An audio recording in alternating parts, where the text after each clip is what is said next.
Jonah is mad, enraged, furious. He's boiling over with anger. Why? Because God is nice. Because God is really, really nice to people that Jonah really, really doesn't like.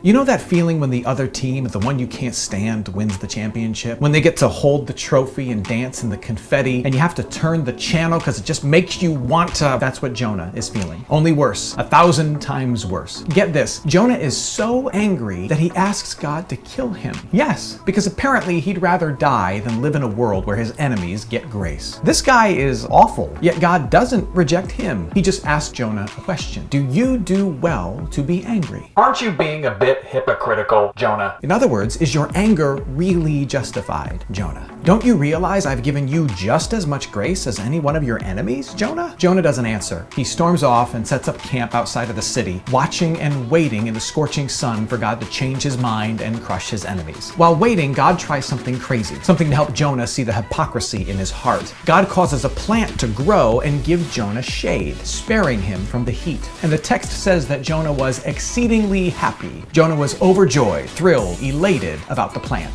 Jonah's anger over his enemies getting grace is matched only by the excitement he feels about getting some shade for himself.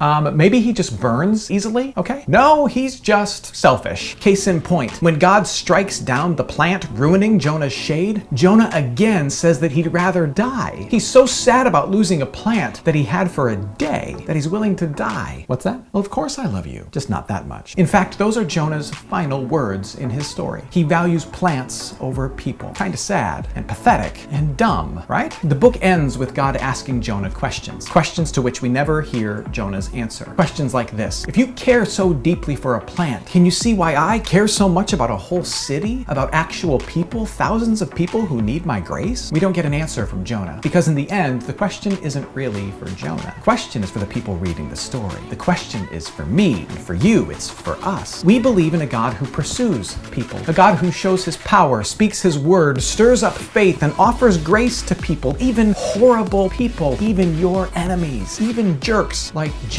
And the greatest evidence of that is not the storm or the whale or the city of Nineveh. You know what it is? Wait, I know this.